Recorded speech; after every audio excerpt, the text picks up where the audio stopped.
Shalom anak-anak muda. Di waktu yang baik ini, saya coba sharing apa rahasia hubungan itu diberkati Tuhan. So ini part 1 yang saya sampaikan. Nanti teman-teman juga bisa lihat part 2-nya. Itu judulnya sama, tapi itu antara saya ngobrol dengan Pendeta Petrus Purba. Jadi kedua video itu, part 1 yang ini, part 2 yang dengan Pendeta Petrus itu akan sangat memberkati kita, yaitu rahasia hubungan diberkati Tuhan.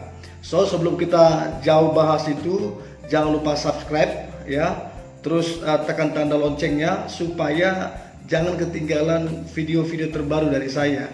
Oke, apa rahasia supaya hubungan itu diberkati Tuhan? Saya percaya dalam hidup ini ada yang namanya sebab akibat. Ya, apa yang kita terima dari sebab apa yang kita lakukan. Jadi kalau ada hubungan yang diberkati, ada hubungan yang berhasil, pasti ada sebab yang mereka lakukan sehingga akibatnya hubungan mereka itu jadi berhasil.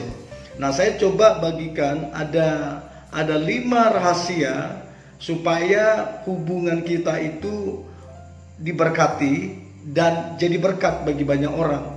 Nah, sama juga nanti di part 2 videonya itu juga rahasia hubungan diberkati Tuhan.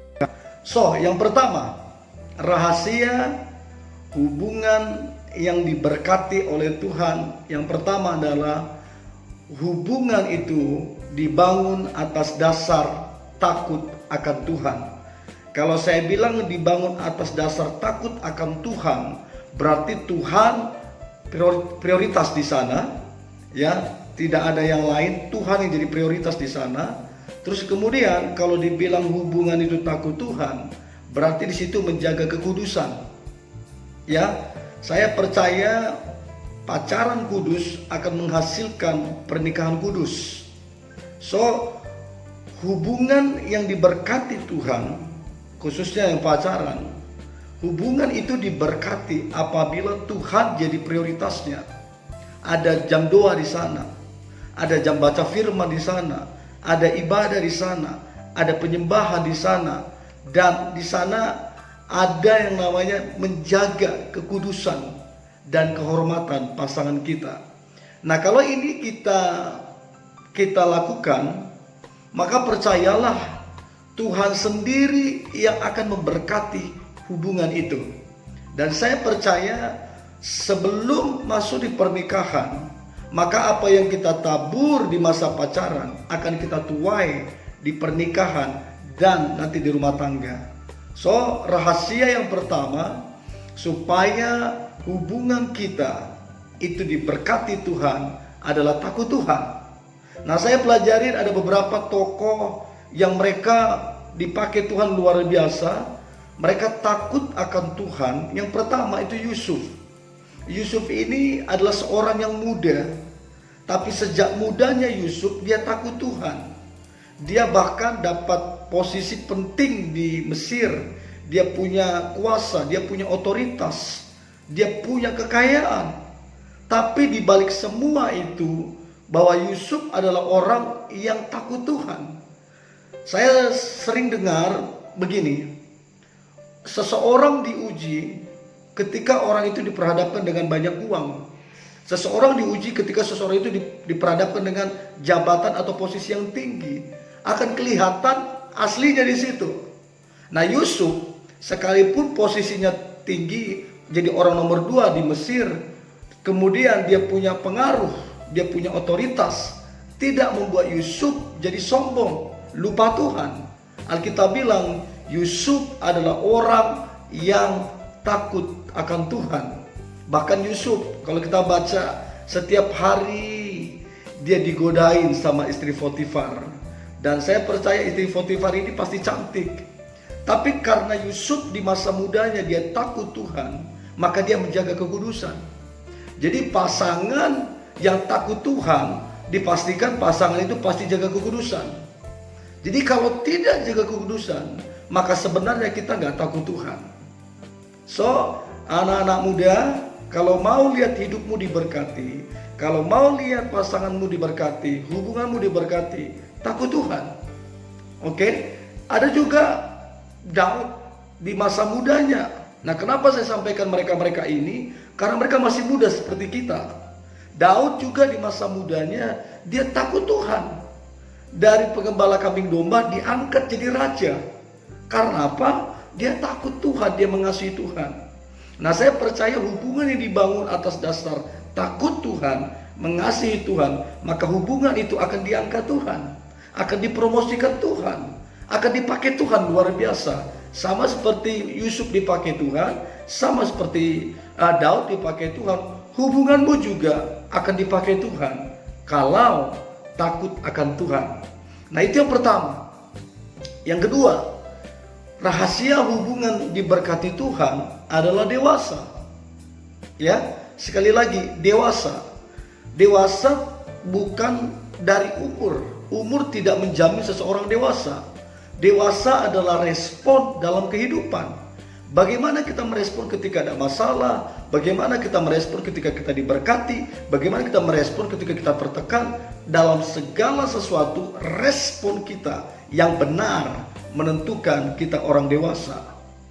Soal Alkitab bilang, janganlah membangkitkan cinta sebelum waktunya.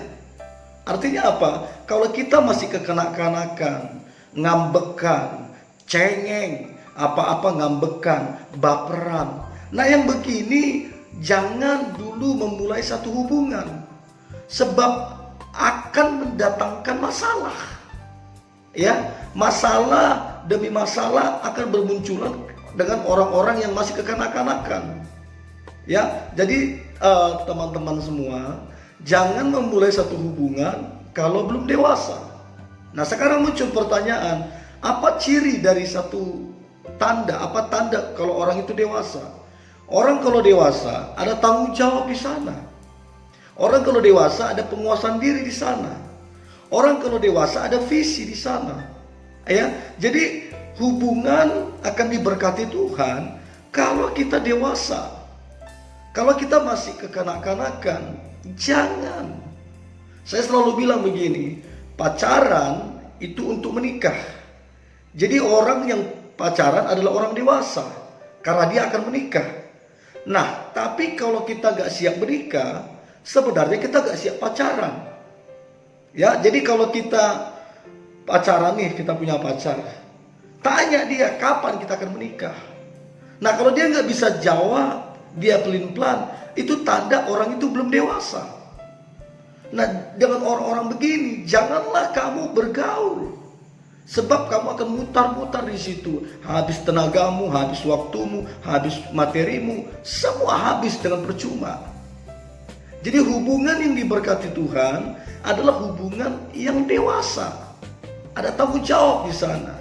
Ada rencana di sana. Ada visi di sana. Semua di sana. Dan saya berdoa hubungan yang teman-teman muda bangun adalah hubungan yang dibangun di atas kedewasaan. Tidak ada di sana ngambek, tidak ada di sana cengeng, tidak ada di sana baperan.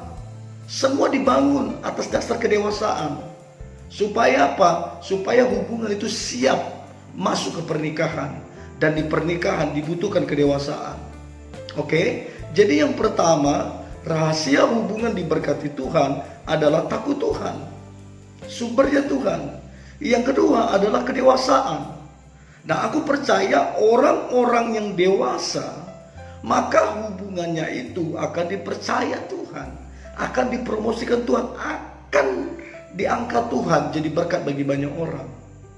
So, yang ketiga, ada 5 rahasia supaya hubungan itu diberkati Tuhan. Yang ketiga adalah komitmen. Nah, komitmen ini sangat penting. Berapa banyak saya dapati generasi muda, mereka hancur di tengah jalan hubungan mereka sebab tidak dibangun atas dasar komitmen. Saya selalu bilang komitmen itu sangat penting. Apalagi yang berkaitan dengan Tuhan. Apalagi yang berkaitan dengan kekudusan. Bisakah kita berkomitmen bahwa selama kita menjalin hubungan tidak ada ciuman selama kita pacaran? Tapi orang bilang, lah itu kan biasa. Jangan meremehkan dosa gitu loh. Sebab kita ini bukan robot, kita ini daging. Kita ini masih manusia daging. Kita ini masih ada dalam daging. Kalau kita bilang, enggak lah, ciuman-ciuman kecil-kecil enggak apa-apa lah. Jangan mencobai dirimu.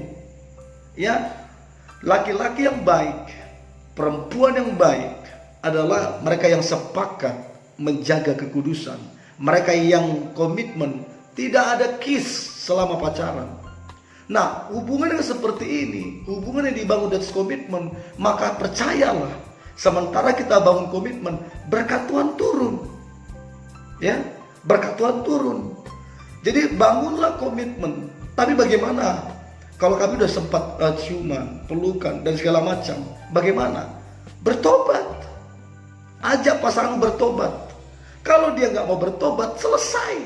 Jangan buang-buang waktu, sia-sia. Cari orang yang cinta Tuhan, yang mau bertobat, cari dia. Kalau nggak mau bertobat, tinggalkan. Tuhan nggak pernah kasih yang buruk ke kamu, tapi kamu jangan pilih yang buruk. Oke? Jadi yang ketiga, supaya hubunganmu diberkati Tuhan, harus dibangun di atas komitmen. Buat komitmen, kita jaga kekudusan. Tidak ada kis-kis.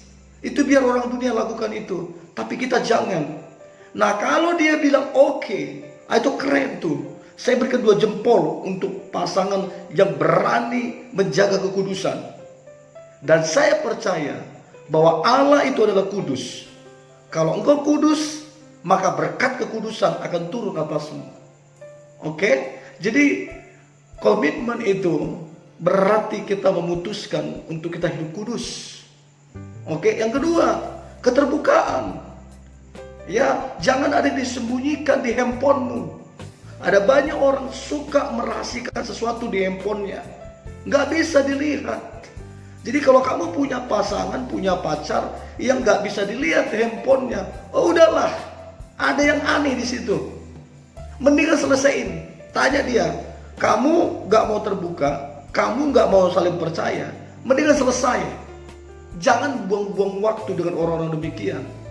Ingat, masa pacaran adalah masa untuk kita bangun pondasi, ya, bangun kebenaran, bangun nilai-nilai di situ, bangun kebersamaan di situ. Jangan nanti udah nikah, kamu terkejut. Ya, jangan. Lebih baik pisah sekarang daripada ingin pisah waktu nikah. Nggak bisa, apapun alasannya, nggak bisa. Mau jerit-jerit, mau nangis, kepala di bawah kaki di atas, nggak bisa pisah. Itu udah hukumnya, tidak bisa cerai. Oke? Jadi yang ketiga adalah komitmen. Buat komitmen. Yang kalian lagi jalin hubungan, anak-anak muda yang lagi pacaran, buat komitmen. Yang pertama, tidak boleh kissing, ya, tidak boleh pelukan, tidak boleh yang lain-lain. Kalau dia oke kan ini, lanjut. Kalau tidak, selesai habis itu. Yang kedua, buat komitmen, saling terbuka. Handphoneku silakan kamu buka, handphonemu silakan saya buka. Apalagi sosial mediamu, ini mana passwordnya, ini password saya. Saling terbuka. Kalau tidak mau, udah selesai. Jangan buang-buang waktu. Dalam hidup ini kita mesti tegas. Ya, jangan baper-baperan, terakhir hidupmu hancur. Gampang kali diinikan, ya. Tegas. Kalau nggak mau, selesai. Supaya apa? Supaya sejak kita pacaran, kita udah kuat. Masuk rumah tangga, badai sebesar apapun, kita kuat. Oke, anak-anak muda? Ya, jadi yang ketiga itu komitmen. Buat komitmen. Tantang. Orang yang berani komitmen, orang itu sejati. Laki-laki yang mau komitmen, laki-laki sejati. Perempuan yang mau komitmen, perempuan yang sejati. Gak mau komitmen, tinggalkan. Jangan ribet-ribet. Ngapain ribet-ribet? Mesti jelas-jelas. Hidup itu ya, tidak. Alkitab bilang selebihnya dari setan. Oke? Jadi ya, tidak. Kalau dia abu-abu gak jelas, tinggalkan. Itu yang ketiga. Yang keempat itu tanggung jawab. Ya. Jadi ini sangat penting, apalagi yang namanya laki-laki. Laki-laki, kamu itu imam, kepala rumah tangga, pemimpin. Tanggung jawab ada di pundakmu. Ya, tapi kalau kamu punya pasangan lakimu, pacarmu laki-laki, ya ampun, malas, minta uang sama orang tua, karakter buruk, tidak ada tanggung jawab, ya yang begini gak usah didoakan lagi, udah putus aja, putus. Hidup itu mesti jelas. Bilang ke dia, mau berubah apa tidak, mau bertumbuh sama apa tidak. Kalau nggak mau, putus. Saya orangnya nggak mau ribet, ya, nggak mau terlalu main-main perasaan. Hidup itu karena iman. Nanti kalau sudah menikah, udah nggak bisa lagi, nggak apa-apa kamu pakai perasaanmu, ya, namanya juga suamimu atau istrimu. Tapi kalau kamu selama pacaran tegas, iya, enggak. Jadi hubungan yang diberkati Tuhan adalah hubungan yang dibangun di atas tanggung jawab. Ada tanggung jawab di sana. Ya, dan aku berdoa hubunganmu dibangun di atas tanggung jawab. Oke? Dibangun di atas tanggung jawab. Kamu bertanggung jawab. Apalagi laki-laki. Mesti ada tanggung jawab. Tanggung jawabnya apa? Tahu kemana hubungan akan dibawa. Tanggung jawabnya apa? Ada rencana yang dibangun. Tanggung jawabnya apa? Ada pekerjaan yang enggak nganggur. Ada tanggung jawab. Jadi untuk itu jangan menjalin hubungan kalau tidak punya mentalitas tanggung jawab. Oke? Sebab di balik tanggung jawab ada berkat Tuhan. Oke, teman-teman ya, di balik tanggung jawab ada berkat Tuhan. Semakin besar tanggung jawabnya, semakin besar berkat Tuhan. Tapi kalau tidak ada tanggung jawab, dari mana Tuhan mau berkati? Oke, bagi saya pemimpin yang hebat adalah pemimpin yang mau bertanggung jawab. Coba lihat Daud. Cuman pengembala kambing domba, 2-3 ekor kambing domba, enggak banyak. Cuman 2-3 ekor kambing domba, enggak banyak. Tapi Alkitab bilang waktu singa datang, waktu beruang datang, kita tahu singa kan, gedenya luar biasa. Tapi Alkitab bilang waktu kambing dombanya mau diterkam, maka Daud, dia berkelahi dengan singa. Dia robek mulutnya. Anda tahu itu butuh keberanian. Mesti diurapi Tuhan itu. Itu singa gede banget. Tapi kenapa Daud lakukan itu? Hanya karena 2-3 ekor kambing domba. Karena Daud bertanggung jawab. Daud ambil tanggung jawab. Ini tanggung jawab dari papanya. Nah, Tuhan lihat, ini anaknya 2-3 ekor kambing domba aja dia berkelahi sama singa. Dia relakan antara nyawanya dengan singa. Dia berkelahi. Tuhan bilang, ini anak bagus nih, bertanggung jawab. Kalau hanya untuk 2-3 ekor kambing domba dia mau berkelahi, apalagi kalau aku kasih satu bangsa. Jangan heran kalau Daud akhirnya diangkat jadi raja. Karena apa? Mental tanggung jawab. So, cewek-cewek semua, perempuan, dengarkan baik ini. Kalau pacarmu tidak punya mental tanggung jawab, tidak mau bekerja, tidak mau cari kerja, malas-malasan, tidak jelas, tidak ada rencana, tidak ada tanggung jawab, selesaikan saja. Ya, hidup itu mesti gitu. Mesti terang, jangan abu-abu. Mesti hubunganmu itu mesti terang. Kalau hubunganmu nggak terang, selesaikan sudah. Tanya, ngobrol, mau kemana ini hubungan. Kalau nggak tahu, nggak jelas, tidak punya tujuan, pelin-pelan, selesaikan sudah. Ya, saya ngomong ini sebagai bentuk dasar kasih untuk kita, supaya kita jangan salah. Sebab pada akhirnya betapa sedihnya kita hamba Tuhan kalau pada akhirnya banyak rumah tangga cerai, banyak rumah tangga pada akhirnya pisah. Kenapa pisah? Kenapa cerai? Karena apa? Bermasalah ketika berpacaran, tidak jelas waktu berpacaran, dan ini dibawa ke rumah tangganya juga tidak jelas. Oke, itu yang keempat. Yang terakhir, yang kelima, hubungan yang diberkati Tuhan adalah hubungan yang punya visi. Jadi hubungan kalau tanpa visi, hubungan itu akan muter-muter di situ. Tapi kalau punya visi, maka hubungan itu tahu kemana akan pergi. Nah, yang menjadi pertanyaan, apa visi Tuhan dalam hubungan kalian? Alkitab bilang, jikalau tidak ada visi, maka liarlah. Bayangkan kalau kita hidup tidak ada visi, kehidupan kita akan liar. Sama juga dengan hubungan kita. Kalau tidak ada visi, hubungan itu juga akan liar. Jadi anak-anak muda, tanya Tuhan. Makanya itu pentingnya nomor 1, bergaul dengan Tuhan, takut Tuhan. Tanya Tuhan, apa visi Tuhan untuk hubungan kalian? Dan aku percaya Tuhan punya visi untuk hubungan kalian. Dan aku percaya hubungan yang dari Tuhan, pasangan yang dari Tuhan, pasangan yang direncanakan Tuhan, pasti ada visi Tuhan di situ. So anak-anak muda, yang kelima ini adalah rahasia hubungan diberkati Tuhan. Yang pertama takut Tuhan, yang kedua dewasa, yang ketiga komitmen, yang keempat tanggung jawab, dan yang kelima adalah visi. Aku berdoa hubunganmu diberkati Tuhan karena dibangun di atas kelima hal ini. So ini yang boleh saya bagikan teman-teman muda. Jangan lupa subscribe, tekan tanda loncengnya, dan saya percaya video-video yang terbaru yang akan saudara terima akan mengubah cara pandang kita, akan memberkati hidup kita, dan menerima yang terbaik daripada Tuhan. Tuhan Yesus memberkati, tetap semangat. Haleluya. God bless you.